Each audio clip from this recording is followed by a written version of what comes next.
Hi there, Laurie Williams here with the Alcohol Ink art community. This morning I posted a picture on the community group on Facebook, and it was a picture that I did about 6 years ago when I was first learning alcohol inks myself, and I was using a lifting technique, and I was learning how you could lift the ink to create images. And someone in the community asked if I could do a quick video demonstration of how I did that. So I thought that's what I would do here today. Come learn, create, and share with us. It's a life-changing opportunity. Excite the artist within you in the alcohol ink art community.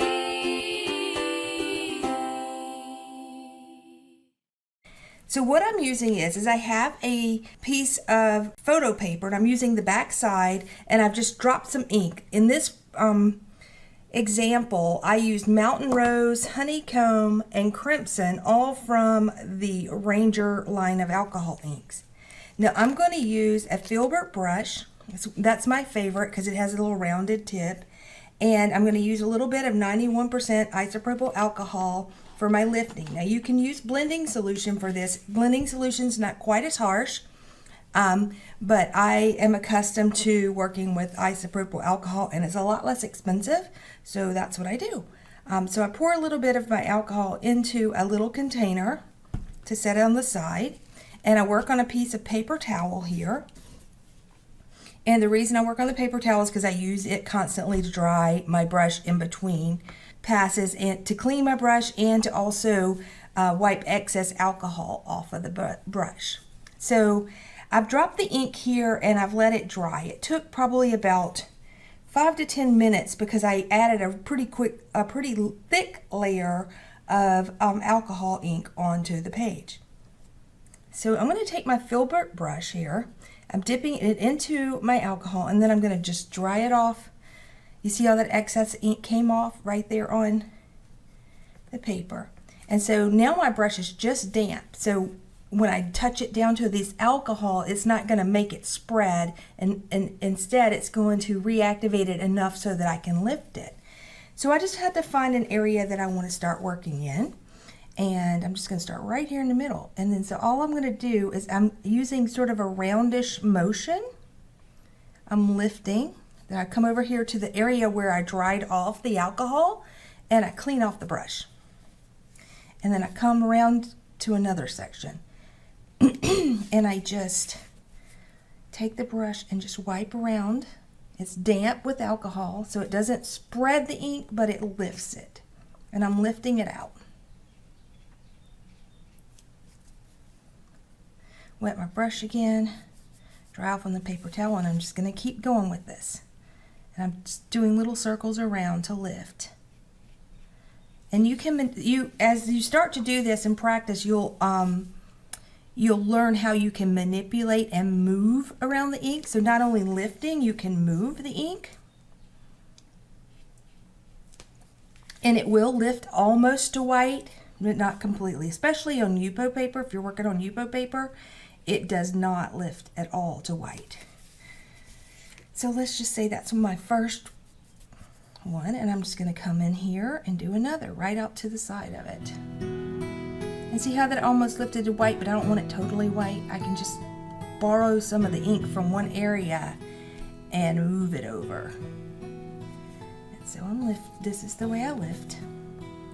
And I'm going to go through, I'm going to be quiet for a minute and just go through and show you what I do.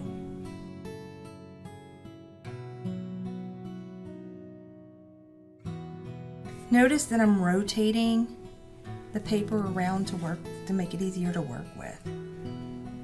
And I'm not putting the centers in yet. I'll come back and do the centers later, dot the centers in later. And I'll show you how to do that in just a few minutes.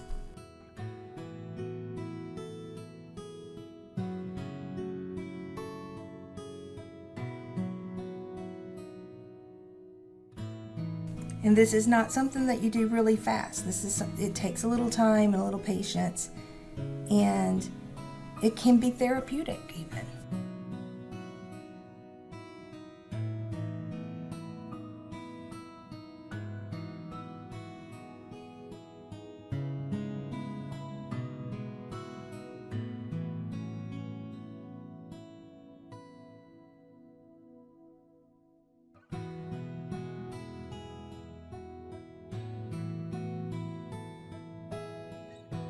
Okay, I'm going to use a small round brush to dip into my alcohol and dry off on the paper towel. It's really important. Don't forget to dry it off because you don't want it super wet.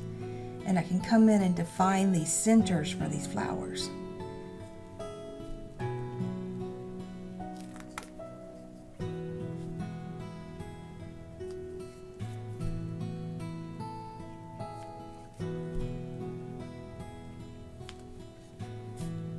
And I can just keep going, and I can layer these flowers to have an entire bouquet.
And so this is how we do lifting of the flowers. Now if I want to draw some stems, I can do that.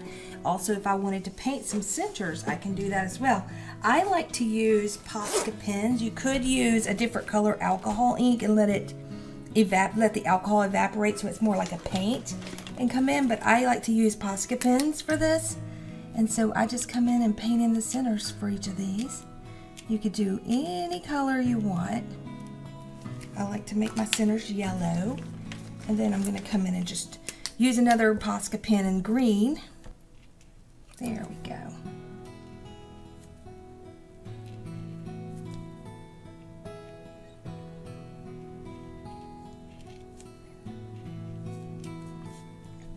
And we can just paint on some little leaves. And there we go.